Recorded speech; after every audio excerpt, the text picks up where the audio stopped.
you ever heard about liquid crystals? It's an interesting term, right? Because liquids and crystals are really far away from each other. Liquids are flowing, and their molecules have no order, not in their orientation, they can point anywhere, not in their position, we can find them in many types of position. On the other hand, crystals have a uniform and rigid structure, and they are all aligned, usually, and the position is in the place. They don't move. So what does it mean to be a liquid crystal?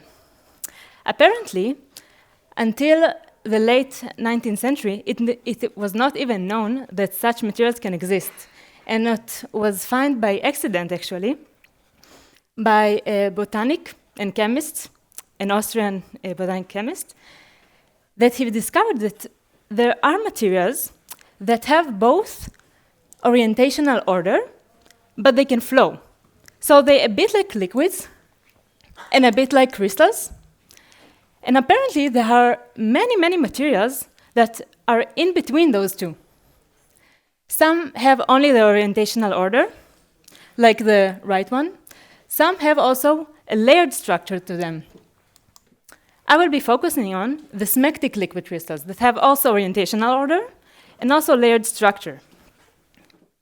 Now, what you see here is actually an image of a liquid crystal when it's shined by light, by polarized light, but it's okay if you don't know what polarized light is. And when I saw this picture for the first time and I knew what the structure is and how does it translates to this beautiful picture, it was really exciting for me to understand that something about the structure of a material can do such an beautiful structure and pattern. Now, if we look a bit more precisely, we see some dots or X's and some kind of patterns. So what are those patterns? It's important to emphasize that throughout all this droplet of liquid crystal, the density of the material is the same. It's not like where the black spots are, there is no material. So what is causing the black spots is actually the orientation of the molecules. And in these specific points where you see like the X's or these dots, it's actually what is called a topological defect. Now, what it means is that you remember the orientation that I told you about? Now, if we don't have an orientation at some point, because it cannot be defined, we have a topological defect. For example, on the left-hand figure, if we look at the purple point and we go a bit to the right or a bit to the left, the orientation of the molecule should be horizontal. But if we go a bit up or a bit down, it should be vertical. So it means that actually in the middle, it cannot have none of them. So that's what we call a topological defect. Now you see that they are different, the two of them, for example. And we want to learn about the structure of the material and maybe to quantify the topological defects. So for that, I will introduce the winding number.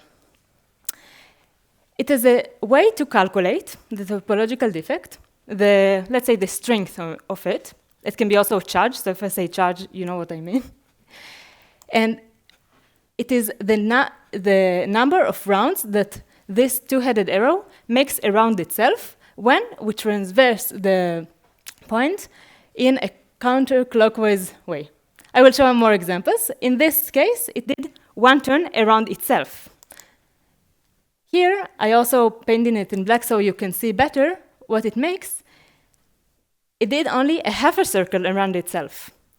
We'll see it again. The black side of the arrow returned to the other side. So it did only half a turn around itself. Now we can also have a negative charge or winding number. When it is round, it turns clockwise. Okay, so in mathematical terms, clockwise direction, it's just a negative angle. Now, it's all nice, but it's not very efficient to really calculate the winding number when we count how many turns the molecule does when we try to look at it around the point. It was discovered that actually we can determine what is the winding number only by the layered structure, which helps us a lot because the layered structure is much more easy to see and to find. So actually what we found out, not we, but Ponero, is that with the simple equation, we only need to count how many layers intersect in a point, and then we have the winding number. And it corresponds exactly to the same thing that I told you before. Now, I want to look at something a bit different now.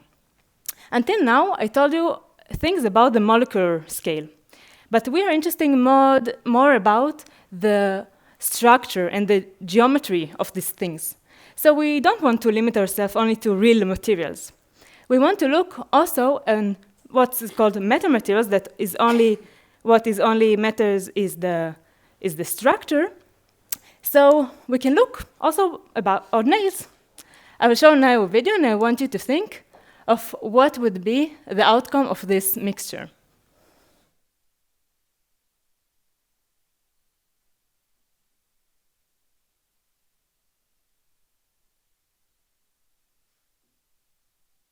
They are all aligned. First of all, it's really crazy. But second, we can understand that also nails, for example, have this property that they will be aligned and have layered structure when they are in a confinement and when they have the freedom to arrange themselves. So it's a bit like liquids in some sense. So we want to understand the structure of this kind of behavior. It's not only in nails, it can be also in viruses. It's a family of viruses that have a long and thin body, and they also arrange themselves in an ordered way in the same direction. And pay attention that it is also pretty smart of the nature to do it because it's much more efficient by the volume. So they have much less, they take much less volume in this way, and they can pack themselves better. It microrods, in log booms even, I painted the layers. In nails, for example, also confined in a box. Now pay attention that sometimes it's not exactly layers, but sometimes we have this break. And like in the log booms, and also here, sometimes the layers break in 90 degrees. Now, this is, if we talked about the volume that they take, it is kind of makes sense because it doesn't take much more volume if you align in 90 degrees, not like in other angle, that then you have a spare volume. So now we want to understand maybe what is the structure of this new type of structure, where we can have also aligned molecules, but also some, or sticks, but also a different region that will be perpendicular to it. So for that, if we had before this two-sided arrow, now we need to update our arrow so it can move easily between these two regions and through this boundary. Now it can really move, and we can try to understand how to count the topological defects with these boundaries. Also here we have the boundaries. Now we have here a point, and it's not exactly the same kind of points as we saw before.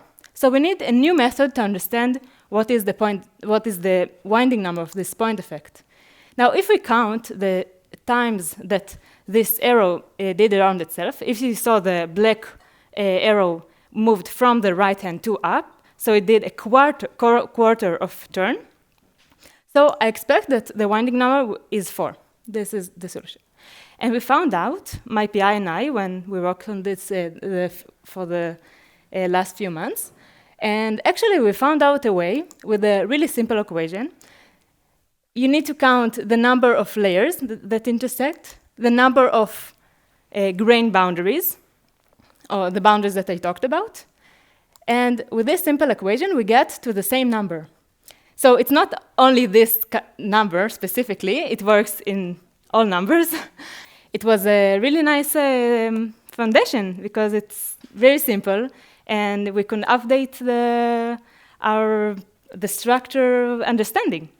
And that's it. I want to thank you, my PI, and you.